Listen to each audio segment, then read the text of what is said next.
Welcome to this important report. Today, we uncover a critical chapter in Southeast Asian history, the moment when tensions erupted and Thailand launched the first strike against Cambodia. Before we dive deep into the events and consequences, let's take a moment to understand the background that led to this conflict. This is more than just news.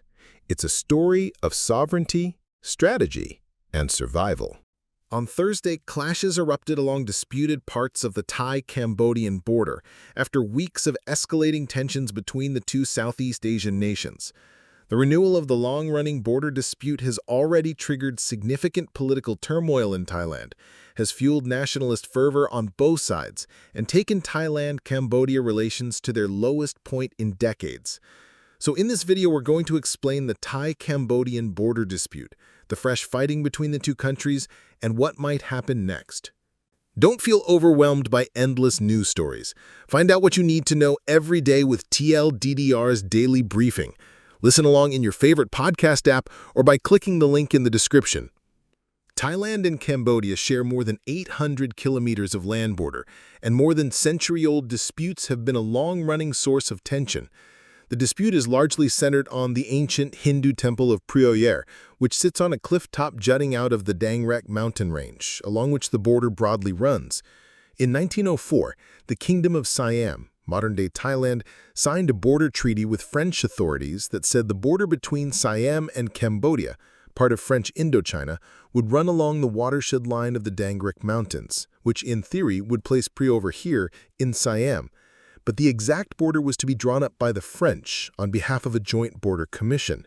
This happened in 1907, but the French map placed the temple in Cambodian territory. In 1954, after Cambodian independence, Thailand occupied the temple and surrounding area, seeking to enforce its claim.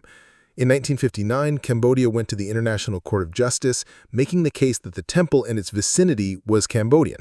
And in 1962, the ICJ awarded the temple to Cambodia in a 9-3 vote, but did not clearly rule on ownership of the wider vicinity. Thailand reluctantly withdrew from the temple in 1963, but the dispute was not settled for good. The area was basically off-limits for many years due to the Cambodian Civil War.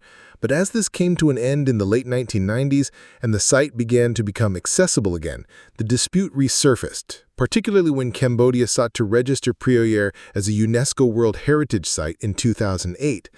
Thailand objected to this, saying that Cambodia's application included the land surrounding the temple that belonged to Thailand. The renewed tensions escalated into military clashes along the border, which continued for the next 3 years, killing at least dozens of people and peaking with a week-long exchange of artillery in 2011. Cambodia went back to the ICJ that year, and in 2013, it ruled unanimously that the 1962 ruling had in fact awarded the temple's wider vicinity, i.e. the whole hilltop, to Cambodia. However, the court did not address other disputed patches of land, including another nearby hilltop. Fast forward to 2025 and things have once again escalated. On May the 28th, a brief skirmish between Thai and Cambodian troops along a disputed border area left one Cambodian soldier dead, with both sides blaming the other as the aggressor. This sparked rising nationalism on both sides of the border and tit-for-tat actions, including border trade and communication restrictions.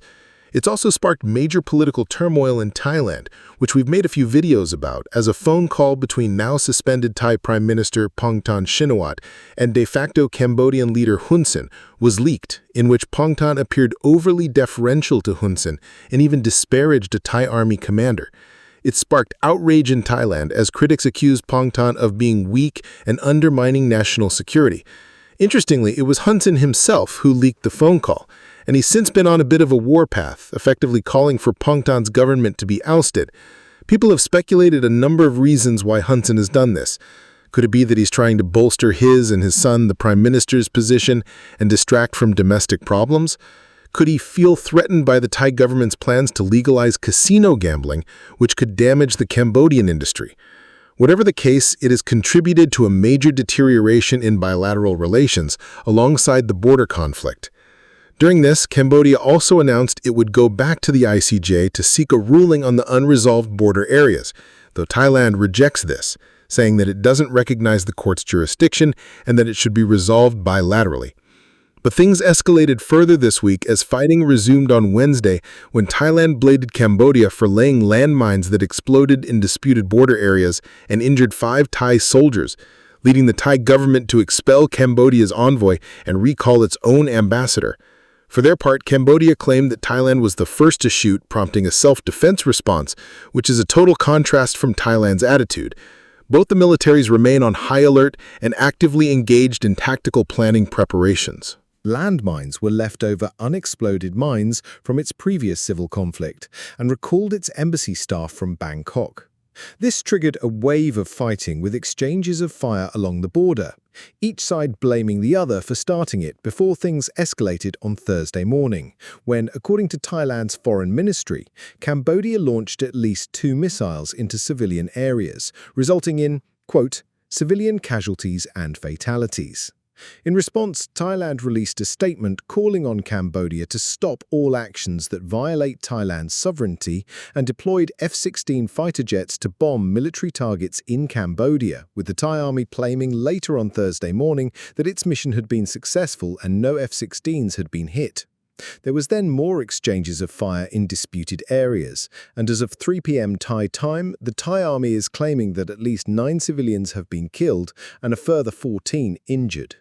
So, what happens next? Well, we still think the most likely outcome is that things calm down, though things could get worse before they get better. There have been numerous skirmishes along the border over the years, and both sides usually find a way to de-escalate. It's also worth noting that a full-on war wouldn't go well for Cambodia. Thailand's population is about 5 times larger than that of Cambodia. Its defense budget is about 7 times larger, and its GDP is more than 10 times larger. However, there are at least 2 things that make this most recent round of fighting more susceptible to escalation than previous skirmishes. First, this conflict has already incurred a remarkable number of casualties. At least 9 people have already been killed, and this will probably end up being the most deadly skirmish between the 2 countries in at least a decade. Second, the political situation in Thailand means the Thai government doesn't really have the political space to negotiate a de-escalation. After that leaked phone call, the government will want to dispel the idea that it's in any way soft on Cambodia, creating an extra incentive to fight back and escalate. This will make negotiating a peace deal or ceasefire more difficult, because opponents may point to any concessions made as further proof that the government is dangerously soft on Cambodia. Ultimately, the risk here is that this escalates into a repeat of what happened in early 2011, when persistent tensions escalated into essentially a full-on war, which killed at least 20 people, injured hundreds more, and displaced tens of thousands of civilians.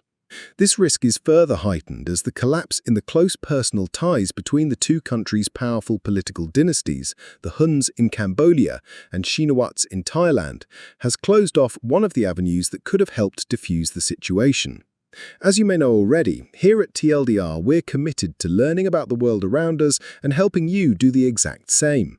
Luckily for all of us, our sponsor this week, Brilliant, helps with just that. Brilliant helps you become a better thinker and problem solver with thousands of visual, interactive lessons in maths, science, programming, data analysis, and AI. Not only does Brilliant offer a perfect mix of engaging problems and competitive features, it also keeps you motivated with daily encouragement, and their app makes it easy to learn wherever you are. Instead of mindless scrolling with those extra pockets of time you find in the day, you can give your mind a workout with Brilliant's growing collection of programming courses. From learning Python to developing an intuition for computer logic, you'll get hands-on experience with real programs and learn to think like a programmer, building your problem-solving skills to thrive in the evolving world of programming. Plus, all content on Brilliant is crafted by an award-winning team of teachers, researchers, and professionals from Stanford, MIT, Caltech, Microsoft, Google, and more. To start your learning journey and try Brilliant for free, visit brilliant.org/TLDR. Brilliant.org/TLDR. Scan the QR code on your screen, or you can click the link in the description. By doing so, you'll also get 20% off an annual premium subscription, and they'll know that you came from us, which really helps us out.